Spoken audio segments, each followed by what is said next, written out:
Assalamualaikum warahmatullahi wabarakatuh. Nah, apa kabar Anda semua? Semoga selalu sehat dan selalu dalam lindungan Allah Subhanahu wa taala. Amin, amin ya rabbal alamin. Nah, bertemu lagi dengan Ustazah Amalia Anggita dalam pembelajaran prakarya. Nah, setelah libur panjang kemarin, Ustazah juga sudah memposting materi minggu lalu itu tentang membuat sketsa dan gambar konstruksi. Nah, minggu lalu Ustazah sudah memberikan materi sedikit tentang bab ini. Itu kalau di buku ada di bab 5. Nah, untuk hari ini Ustazah akan menjelaskan lebih rinci lagi tentang membuat sketsa dan gambar konstruksi. Nah, Ustazah harap Ananda semua menyimak apa yang Ustazah jelaskan di sini serta mencatat poin-poin penting yang ada dalam materi ini. Oke, untuk yang pertama itu tentang pengertian sketsa dan gambar konstruksi. Nah, sketsa itu adalah gambar rancangan suatu objek, yaitu merupakan susunan atau tata letak suatu bangunan. Nah, sketsa ini biasanya merupakan gambar dasar dari sebuah gambar rancangan. Jadi dia merupakan gambar dasar saja. Nah, kalau gambar konstruksi itu adalah gambar rancangan yang menjelaskan susunan model atau tata letak suatu bangunan berupa gambar 2 dimensi dan 3 dimensi. Nah, kalau dilihat dari pengertiannya nih, sketsa dan gambar konstruksi ini hampir sama ya kalau dilihat dari pengertiannya. Nah, yang membedakan adalah dimensi gambarnya. Kalau gambar konstruksi itu dimensinya 2 dimensi atau tidak 3 dimensi. Sedangkan sketsa itu gambarnya hanya 1 dimensi saja. Sebuah gambar datar gitu saja. Nah, kalau misalnya gambar konstruksi itu biasanya lebih kompleks, lebih sempurna dari gambar sketsa. Oke, selanjutnya di sini ada contoh sketsa sama gambar konstruksi. Kalian bisa lihat sendiri perbedaannya di sini. Sketsa itu nih, seperti yang kalian tahu, pasti kalian pernah melihat gambar yang seperti ini kan? Sebuah gambar di mana dijelaskan tata letak sebuah bangunan. Nah, kalau ini bangunan rumah. Ada teras, ada ruang tamu, ada ruang keluarga, kamar tidur, dapur, WC. Nah, ini termasuk ke dalam sketsa. Yaitu hanya sebuah sketsa, sebuah gambar sederhana tentang tata letak atau model dari sebuah rumah. Nah, kalau gambar konstruksi itu biasanya lebih sempurna lagi dari sketsa. Dia berupa gambar 2 dimensi atau 3 dimensi. Nah, kalau di sini seperti yang kalian lihat ini yaitu gambar 2 dimensi. Gambarnya lebih sempurna lagi dari gambar sketsa. Nah, ini gambar tampak luarnya. Biasanya juga ada gambar tampak dalamnya. Nah, itu dia sketsa dan gambar konstruksi. Selanjutnya, Ustazah akan menjelaskan tentang jenis-jenis gambar konstruksi. Nah, yang pertama itu gambar perencanaan. Nah, gambar perencanaan ini yaitu gambar perencanaan. Pemilik bangunan itu bisa mengetahui sejauh manakah model bangunan yang akan dibuatnya, sesuai nggak dengan harapannya. Nah, di sini tuh gambar konstruksinya ini hanya sebuah perencanaan, sebuah ide yang muncul sesuai nggak dengan harapan si pemilik bangunan. Nah, yang kedua gambar tender. Nah, kalau gambar tender ini jenis gambar pada proses pembangunannya. Nah, ini biasanya untuk mengetahui proses perhitungan rencana anggaran biaya.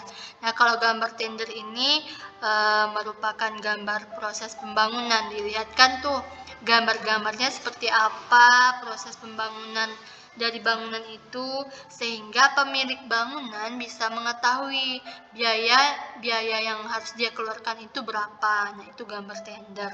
Nah, kalau gambar konstruksi Ini nih merupakan jenis gambar yang gambar perbaikan dari gambar tender tadi yang setelah ada kesepakatan antara pemilik bangunan sama kontraktor bangunan. Kontraktor bangunan ini adalah orang yang akan membuat bangunan itu. Nah, gitu.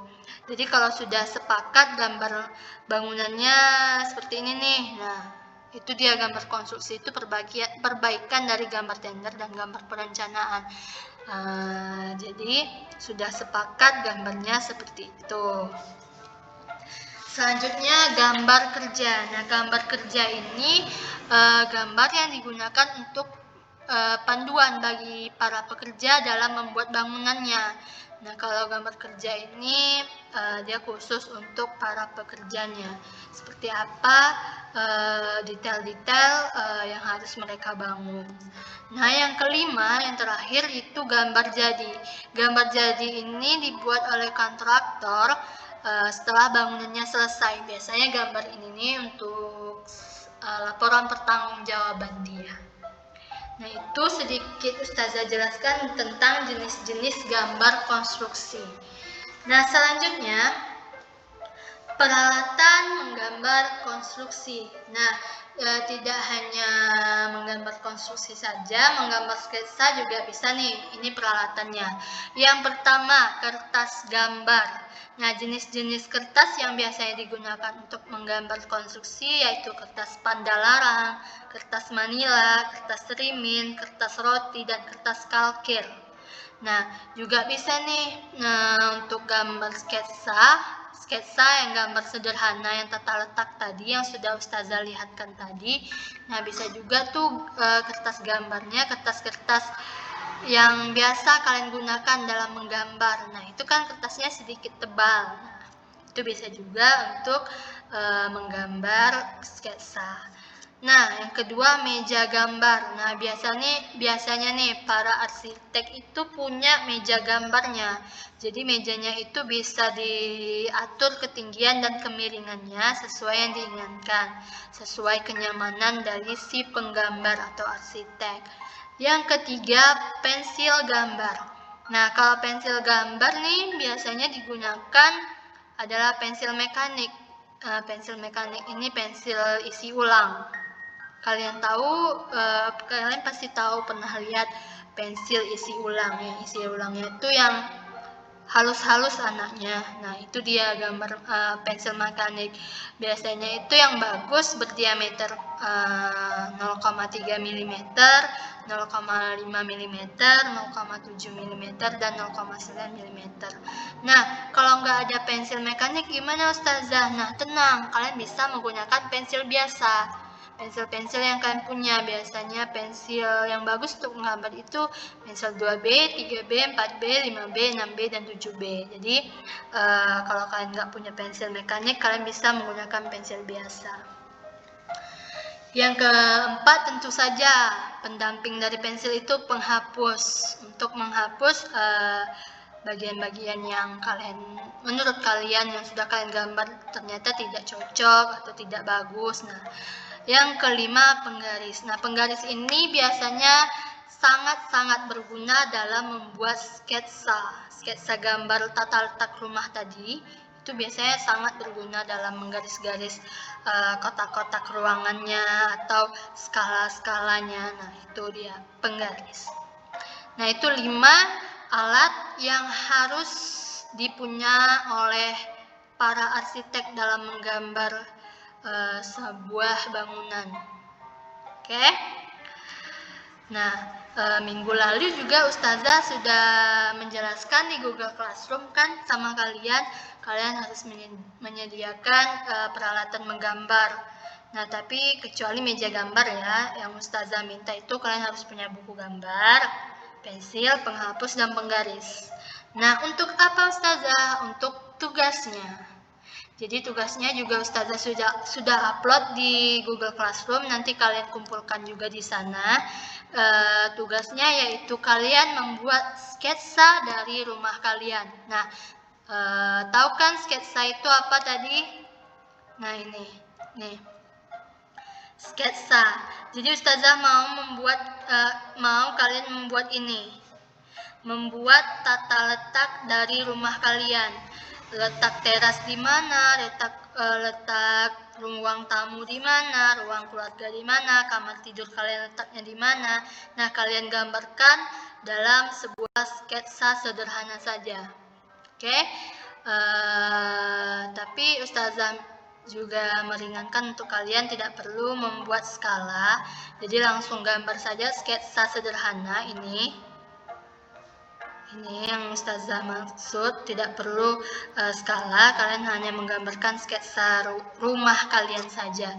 Itu yang Ustazah minta tugas hari ini, dan kalian kumpul di Google Classroom, oke? Terima kasih, sampai jumpa minggu depan. Jangan lupa tugasnya dibuat tepat waktu. Bagi yang cepat mengumpul akan mendapatkan bintang 5 dari Ustazah. Nah, bintang 5 ini gunanya untuk menaikkan nilai-nilai kalian. Misalnya ada nilai kalian yang rendah, bisa dinaikkan dengan kalian mendapat bintang 5 itu. Tapi syaratnya harus kumpul tepat waktu. Oke, jangan sampai terlambat. Assalamualaikum warahmatullahi wabarakatuh. Terima kasih.